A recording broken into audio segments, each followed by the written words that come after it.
Hello, everyone. Today I wanted to talk about a revelation, an epiphany that I had just a couple of days ago. And you know those moments when you know that you've got every piece of a puzzle and there's just something not quite right. You think you've got all the pieces and it looks like you've got all the pieces, but there's one piece that just doesn't fit in that final slot. And and you search and you search and you search and you realize that one of the pieces that you've already placed is just in the wrong place, and you take it out of where you had originally put it, and then find suddenly everything just falls into place and you've completed the puzzle. That's kind of how I felt when I realized this. I was just going through Liber Null by Peter Caroll. It's a fantastic book about chaos magic. If you haven't read it, I strongly recommend it. And this is the diagram that is at the very beginning of the book, and I was looking at it, and I've been having a big problem with the crooked path, just witchcraft in general. It's clear to me that witchcraft should not be defined as its antagonist defines it.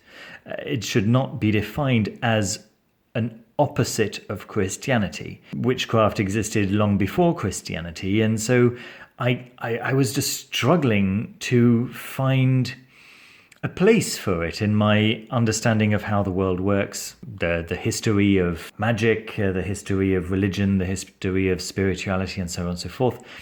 I was just struggling to make it fit with everything else that I was aware of. The other world religions fit very well with each other, and witchcraft really was bugging me. I was just really trying to, I understood that it had its place just like every other. And seeing this diagram for the second time, because I'd read this book maybe 10 years ago and thoroughly enjoyed it, but seeing this today, 10 years later with a little bit more experience, and seeing shamanism at the very, very top, and everything else, of course, emanating from that, it made everything click. I thought, okay, well, no, that's obviously right. And, it's one of those things that are staring you in the face, and suddenly you just get a new angle on it and you're like, oh, yeah, actually, that's quite important. That's quite an important fact. And then some of you who've been following me on Instagram might know that I've been trying to read this for quite a long time. And I thought about 4 weeks ago that I was going to manage to read it and then couldn't.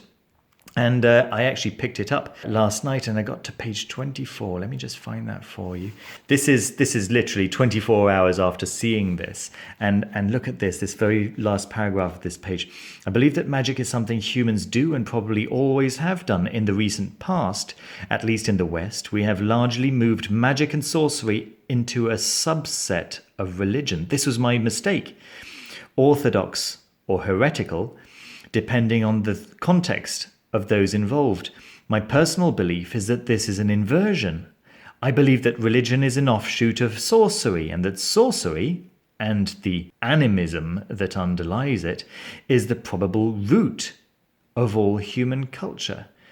I thought that was really, really nice. This confirmation of this understanding that I was finally reaching, and obviously, talking about it like this, I realize how dumb it sounds. But until you have conversations with people, it's very difficult to keep all of your world model in mind when you're placing the pieces, right? And something as silly as thinking of shamanistic, can you say that, traditions as parallel to religion rather than as the origins of religion, and of course witchcraft being its own branch directed from shamanism, as we see here, right? Witchcraft coming straight off, rather unaffected by anything else, with the other magical orders coming through Gnosticism and Egyptian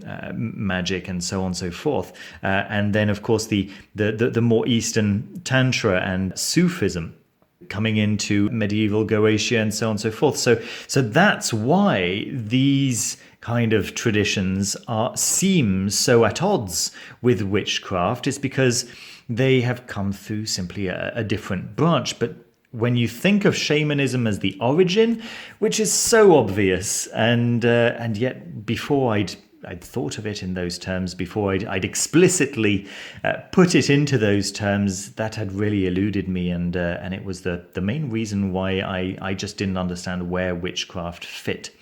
And now I do. So thank you very much, Peter Caroll, and thank you, Aidan Wachter. I will be reviewing your book shortly. I'm thoroughly enjoying it so far. Expect that review possibly this coming week. So there we go, guys. If you have also had one of these kind of moments where something was just didn't seem quite right, and then suddenly you realize what was really going on, do mention it in the comments down below. I'd be very curious. And don't also hesitate to tell me how dumb I am for not having worked this out earlier, or not having realized how important this diagram was 10 years ago when I first saw it. Thank you very much as always for watching. See you soon. Take care. Bye bye.